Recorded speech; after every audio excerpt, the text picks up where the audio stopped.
Seltzer Kings. Podcasts. Are your ad campaigns lighting up the dashboard, but not the pipeline? That's bullspend, and marketers are calling it out in Dashboard Confessions. My boss asked for results, so I opened my dashboard for the only positive-sounding metric I had: impressions. Cut the bull spend. See revenue, not just reach. LinkedIn delivers the highest return on ad spend of major ad networks. Advertise on LinkedIn. Spend $250 on your first campaign and get a $250 credit. Go to linkedin.com/campaign. Terms and conditions apply. This episode is brought to you by Netflix. The Four Seasons is back for season 2, starring Tina Fey, Will Forte, Coleman Domingo, Marco Calvani, Carrie Kenny Silver, and Erica Henningsen. After a difficult year, your favorite group of friends continues their tradition of vacationing together, now with a baby in tow. From the Jersey Shore to upstate New York and Italy, their getaways are sure to take unexpected turns where comedy ensues. Watch The Four Seasons May 28th, only on Netflix. I, for one, wish to restate my objection to the Irish having any association with the Arthurian legends and Camelot. They're nothing but commoners. The following podcast contains... But swearing and using dirty words is not one of my vices. I don't use foul language, and I don't like to hear anyone else use it either. explicit language.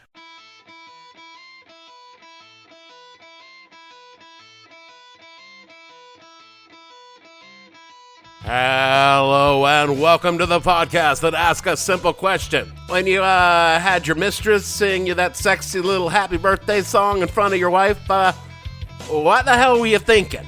I'm your host, Dave Bledsoe, and this is episode number 525, on second thought, let's not go to Camelot edition of the show, where we talk about the real legacy of JFK. Stay tuned.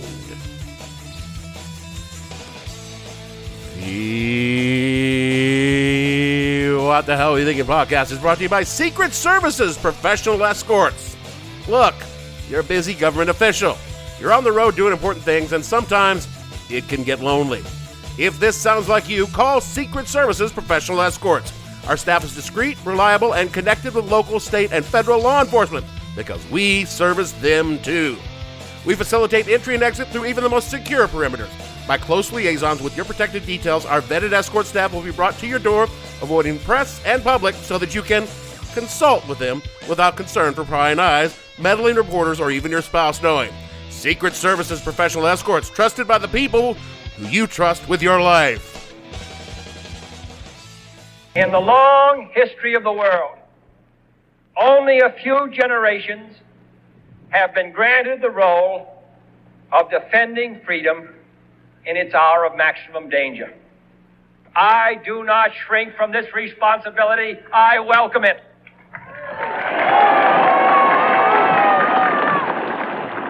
I do not believe that any of us would exchange places with any other people or any other generation. The energy, the faith, the devotion which we bring to this endeavor will light our country and all who serve it. And the glow from that fire can truly light the world. And so, my fellow Americans, ask not what your country can do for you.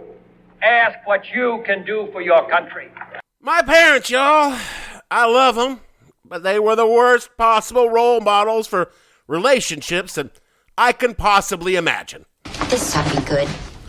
No, seriously, how was I, a dude of the late 20th and early 21st century, supposed to learn about relationships based on these two people who met when they were in their late teens, married before they were 20, and are still madly in love with each other almost 60 years later? It's too much! It's too much! I was at their 50th wedding anniversary a few years ago, and they were happy to be with each other that long. I was once with someone a year, and I didn't know which one of us I wanted to die first, me or her. So I blame my parents entirely for my inability to form a stable relationship. How am I, a borderline alcoholic, I think it's more than that, who uprooted his life every 3 years during his formative years of his childhood so that he never formed lasting connections, supposed to blossom into a mutually affirming relationship instead of one-night stands with married women whose husbands were deployed overseas?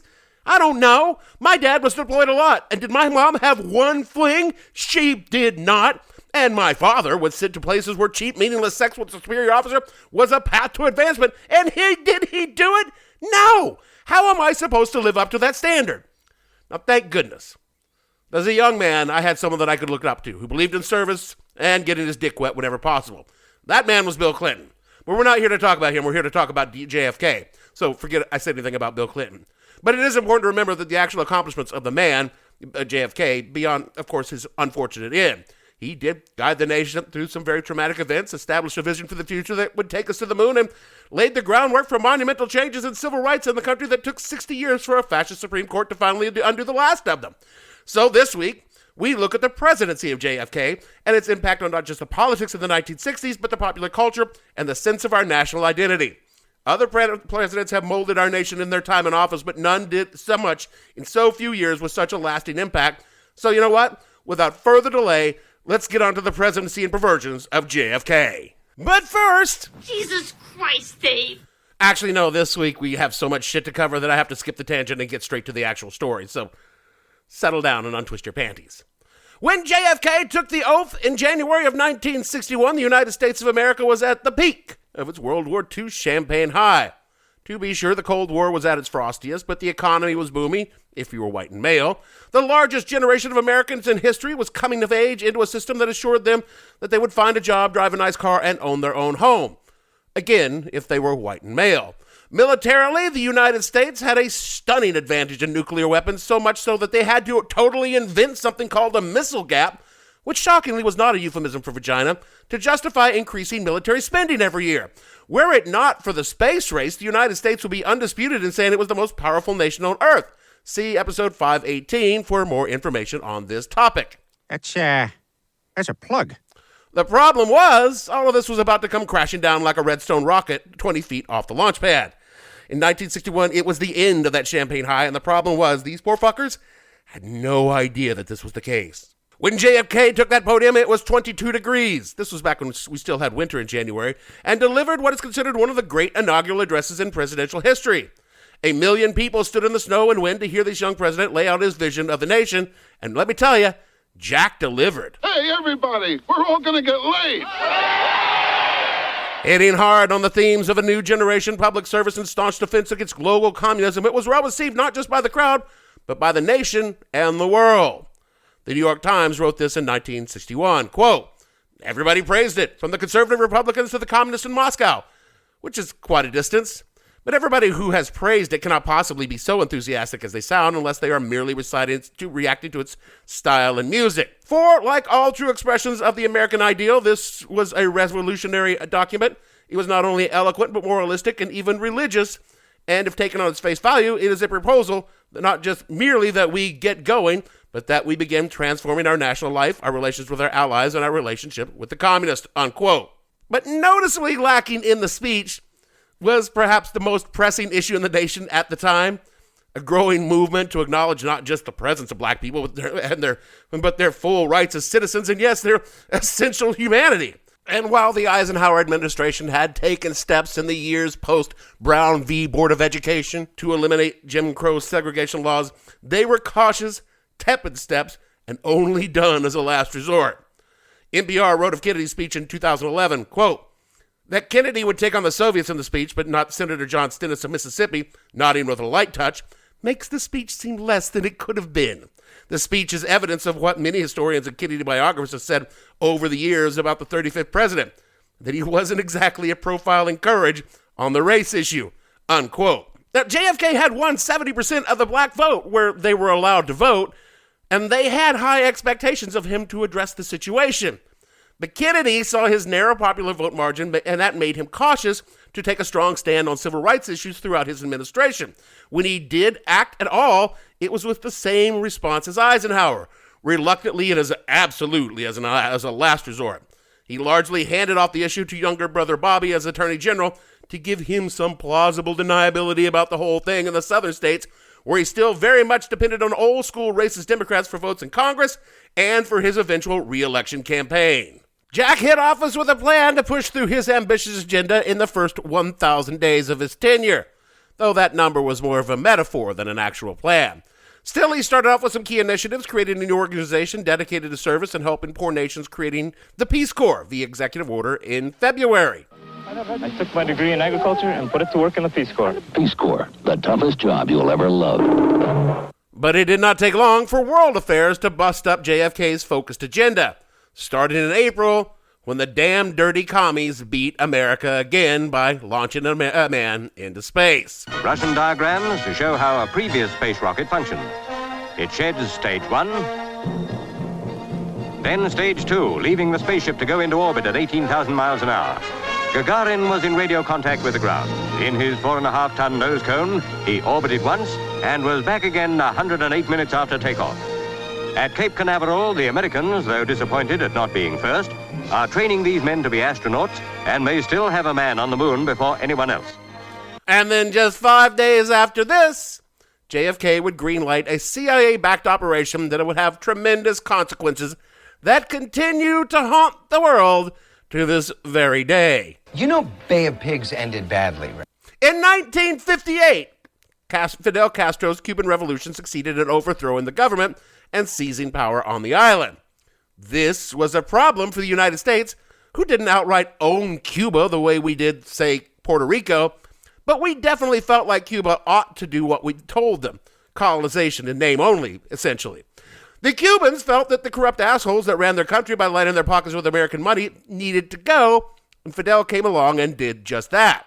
Now, not all Cubans felt this way, mind you. Many of them, largely the corrupt assholes that got rich lining their pockets with American money, wanted to keep things working in their favor, and almost all of them fled Cuba when Fidel came to power, moving 90 miles north of Florida and settling in Miami. There, they began using their money and influence in local and national politics in hopes of getting rid of Castro and going back to the good old days. This was a situation ripe for our old friends in the Central Intelligence Agency to come sniffing around. Having a communist nation literally in America's backyard offended the CIA to its very core, and they tried numerous times to kill Fidel Castro outright. The U.S. government actually paid mafia dons to do the job. I would like to repeat that because it sounds vaguely important. The United States government hired known criminals to assassinate a foreign head of state using money allocated by the Congress to fund intelligence operations. The attempts to do so failed spectacularly. Despite what the movie shows, the mafia might be good at killing each other, but the myth of a cadre of professional killers was and is just that, a myth. Having no luck with the mob, the CIA turned to the Cuban exile community in Miami. The idea was simple. The agency would recruit and train several thousand Cubans at remote camps in Central America and then invade Cuba the same way Castro had. The Cubans were very enthusiastic for this. Unfortunately for them, their enthusiasm in no way matched their abilities. Using a collection of World War II-era transport ships and aircraft, the CIA assembled the invasion force and commenced training in the waning days of the Eisenhower administration. And when it was all in place, they presented the plan to Kennedy as almost a fait accompli, and JFK reluctantly approved the operation. Now, this may come as a shock to you, pod friends, but the invasion failed, and it failed spectacularly. Cool. Not shocking at all. Because via the KGB and the CIA's incompetence, the Cubans knew the date, time, and location of the invasion, positioned large numbers of troops around the beaches, and quickly captured the invaders after the briefest of fighting. The CIA demanded U.S. airstrikes to rescue the Cubans, and the Kennedy was like, not going to do that. Wouldn't be prudent. Not at this juncture. See what I did there? That's a bad presidential impersonation twofer. That's a what the hell special. Reasonably inferring it could start a war between the U.S. and Cuba, and reasonably inferring that that war might become a war between the United States and the USSR. The whole thing was a debacle and a major embarrassment for the new president, despite him having nothing to do with the planning and implementation of said bullshit operation. As you might imagine, this thrilled the Soviets. The only thing they enjoyed more than downing a bottle of vodka was embarrassing imperialists. So when Kennedy met with then-Premier Nikita Khrushchev in Vienna in June of 1961, Nikita had a pretty low opinion of Kennedy going into the summit, and it did not improve after meeting him. Nicky found him immature and not particularly smart, and he was pretty sure he could push JFK around without any real repercussions. It was after the summit that the go-ahead for the final solution to the Berlin question was implemented. Damn it, Dave? Oh, yeah, I see what I did there. That was poor choice of words. I'm speaking, of course, of building the Berlin Wall. The wall was the ultimate symbol of the Cold War, and it represented the failure of the United States and our allies to keep the Soviet bloc in check. Not that there was anything they could have done about it, but this didn't stop political opponents, some of whom were in his own party, from saying that he should have done something about it.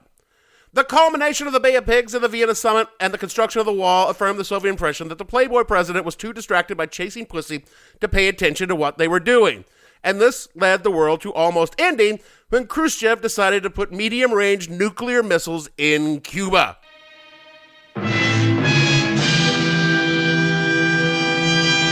Now, the details of what came to be called the Cuban Missile Crisis will be told in full in an upcoming episode, but the short version is just that. Nukes in Cuba almost had World War III. I have to point out the United States had the exact same kind of missiles almost as close to Moscow as Cuba was to D.C. and had since 1958. The National Security Council was divided, and the military, particularly the chairman of the Joint Chiefs, Curtis Bombs-Away LeMay, urged invasion of Cuba, and if the Ruskies started any shit, well, we just nuke them too. The Secretary of State urged diplomacy, and the CIA was positive. Look, if we built this large wooden badger, they could finally get that rascally Fidel, which was better than their first idea of painting a tunnel on a brick wall and tricking Fidel into running into it. As the days progressed, the world inched closer to nuclear war.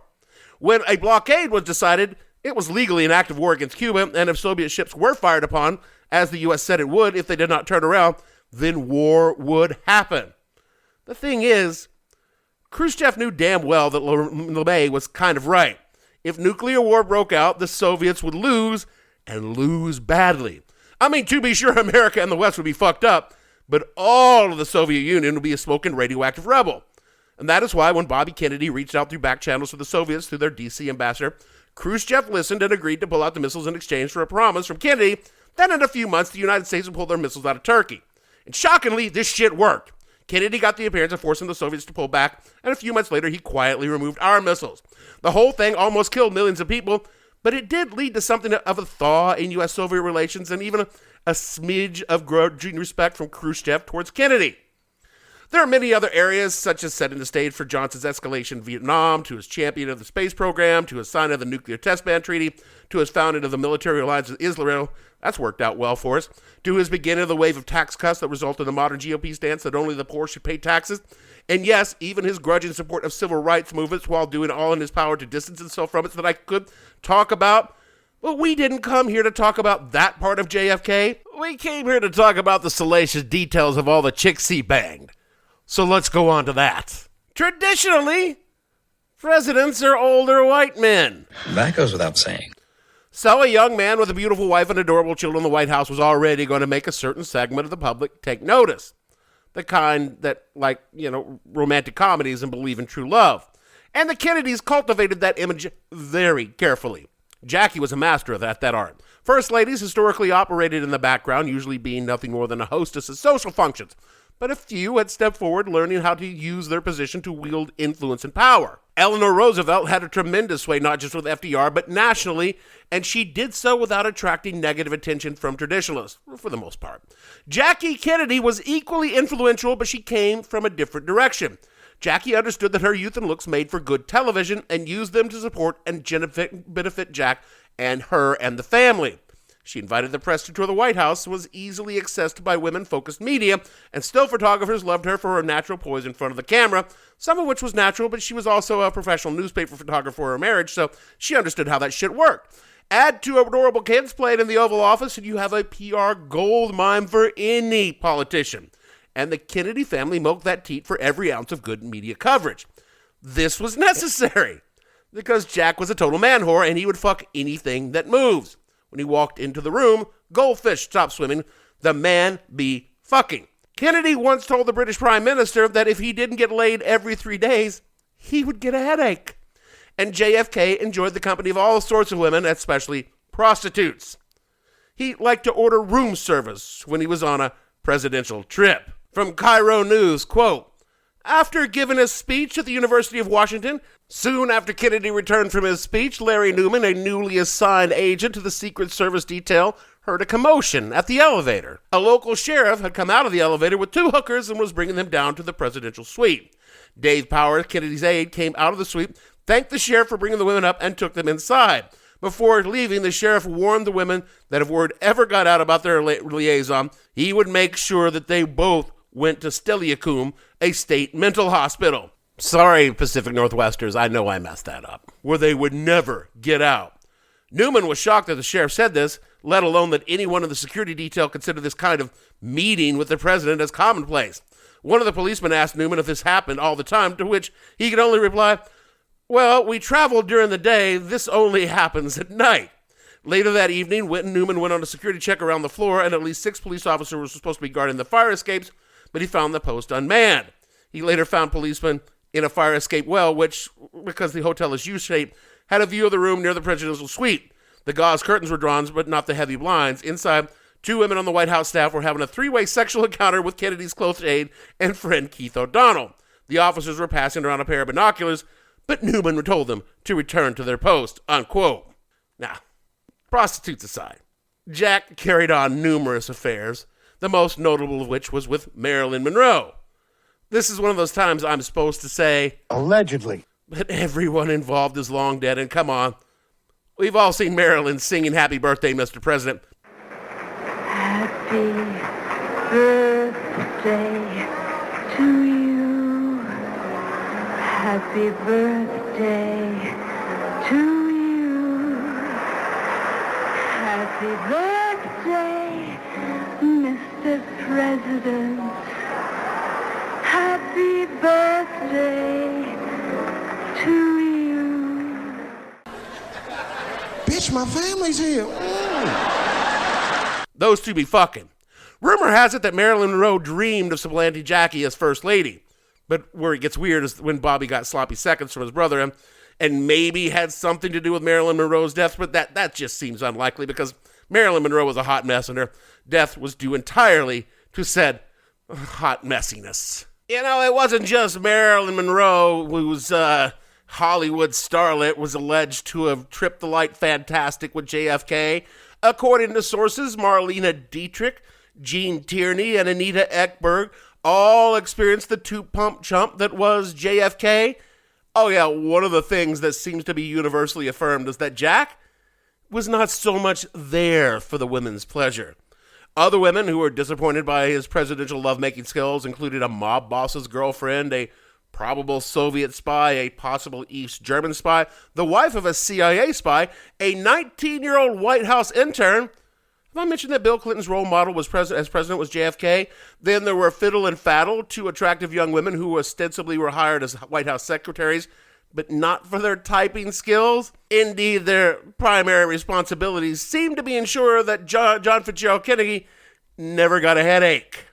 Jackie knew very well that her husband was lacking in the fidelity department. She was not entirely sanguine about it.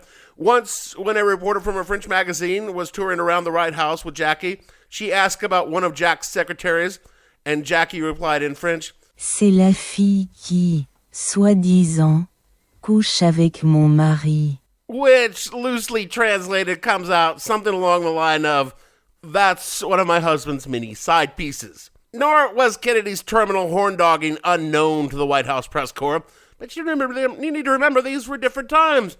Back in those days, all the men were fucking around on their wives, so they kept their mouths shut because it would be bad form to call out one man for what you were doing as well.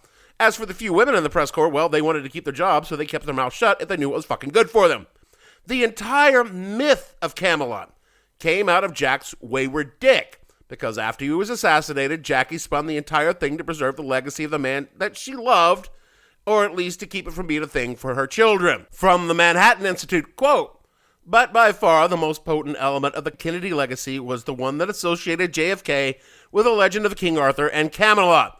As with many of the myths and legends surrounding President Kennedy, this one was the creative contribution of Jacqueline Kennedy, who imagined and artfully circulated it in those grief-filled days following her husband's death. On the weekend following the assassination and the state funeral, Mrs. Kennedy invited the journalist Theodore White to the Kennedy compound in Hyannisport for an exclusive interview to serve as the basis for an essay in a forthcoming issue of Life magazine dedicated to President Kennedy," unquote. Yeah, the whole Camelot legend was a post-hoc creation that history has blurred into being associated with the entire life and marriage of JFK and Jackie. Which now brings us to the big thing. The whole reason why the memory of JFK is much larger than the man or his actions in office. Naturally, Kennedy sought re-election in 1964, and unlike today, those campaigns did not start 6 minutes after the previous presidential election ended. JFK did not start doing public events until late 1963, and even then, he was covered by pushing a domestic policy agenda for the economy, civil rights, and space exploration. This is why Jack kicked off a 2-day multi-city tour in Texas in late November of 1963. Texas was a must-win state for Kennedy. He had won in a squeaker in 1960, even with LBJ on the ticket. And despite a massive influx of federal money for NASA's Houston complex, his baby stepping on civil rights, the very thing was dragging down his number in the Lone Star State.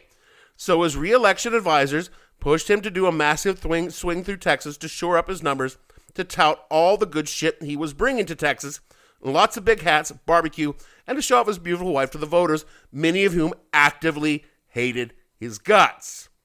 And while I've been snarky about JFK's civil rights record with good reason, what he had done was killing his approval ratings, and by November it was 58%. Now that's a wet dream for any modern president, but this was down significant from his February highs of 70% approval. To hit those numbers today, you need planes and a skyscraper and a bullhorn. His numbers in the South were worse. Dallas was a hotbed of far-right activism, and there were many, many threats to JFK, all of which were ignored by the president and his staff, more than I can get into here today. So let's table that so I can get to the summation. Look, had JFK not been assassinated, history would tell a far different story about his time in office. He's still a bit of a groundbreaking president for the whole Catholic thing, but not the fantasy legend that evolved after his assassination. There's a good argument to be made that JFK dying was the biggest contribution he made to the nation. It's almost certain that the civil rights laws that came after he died would have taken years more to pass and probably would have been diluted more from what they sadly were. Johnson was able to push them through on JFK's legacy so that on-the-fence Democrats could hide behind them to get them passed and still stay in office. And I'm not saying JFK wouldn't have rode the wave in the mid-60s. All I'm saying is that he got credit for it, and he wasn't there. He was, in fact, quite dead. LBJ was able to use JFK's death to push through a lot of things that if Jack was alive, not so much. Because the trauma of his assassination gave the liberals, which ironically Johnson was, kind of, the space to push legislation through. People say Vietnam wouldn't have happened under Kennedy, and that's probably bullshit because Kennedy's brain boy, Robert McNamara, but Vietnam was his baby all along, so I'm not going to buy it. The seeds of the Great Society, which was a long-held Democrat idea, were watered, fertilized, and hydroponically germinated by his death. But if he had lived, let's just say that if he lived, JFK and Obama would have had a lot of DNA in common. Big legends and incremental improvements. JFK just got lucky is all. No, dude. Dude, no. Okay, I see it. That was bad phrasing too. You may think you know McDonald's drinks, but you don't know them like this. From fruity refreshers like the Strawberry Watermelon Refresher and the Mango Pineapple Refresher with popping boba, to crafted sodas like the Sprite Berry Blast with berry-flavored Sprite topped with cold foam. Who knew ice-cold drinks could be so fire? 6 all-new drinks are here. Try them all, now at McDonald's. Refreshers contain caffeine. This spring, Uber Eats has you covered. Whether you're celebrating mom, dad, or your favorite grad, not all of us are great planners, and with the Uber Eats gift hub, you don't have to be. Send flowers, perfume, champagne, or just their favorite meal straight to their door. Gifts arrive in as little as 25 minutes, and you can add a personalized video message for that additional so-not-last-minute touch. So this spring, get a leg up on gift giving with Uber Eats. Last-minute gifts that land every time. Must be 21 or older to purchase alcohol. Product availability varies per region. See app for details. So let me just say, without further ado, that is it for this week's show. It would have taken a whole other half-hour episode to cover what happened in Dallas. Even in this podcast, half-ass only excuse to make a dick joke idea of completeness. And we are already at the half-hour mark on this episode. I swear I did not intend this to be a 3-part series, but here we are. But hey, look, at least I got around to the pussyhound parts. Now, speaking of shameless whoring, rate and review us so that others could find us, take a listen, and ask themselves if you were paid by us to suggest it. Kick us $1 at patreon.com/whatthehellpodcast. We use that money to pay for favorable reviews. Do all the things Jeremy tells you to do, otherwise he will cancel our tour in Dallas this year. And so, for me, Dave, we dine well here in Camelot. We eat ham and jam and Spamalot. Bledsoe, producer. Between our quest, we sequin invest and impersonate Clark Gable. This is not what Arthurian legends are. Gavin! And all the fictional Secret Service details on the show, we want to say, we have to push the Camelot.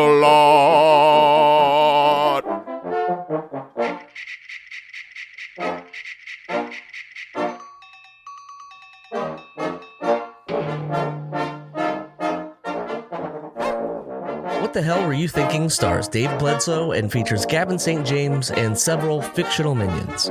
The show is produced by Kimberly Steele and a part of the Seltzer Kings podcast network. You can find more information on the show on their website, whatthehellpodcast.com, or on Facebook as What the Hell Podcast. Thanks for listening. I have no ending for this, so I take a small bow. Like the Secret Service did on November 23rd, 1963. Seltzer Kings. Podcasts.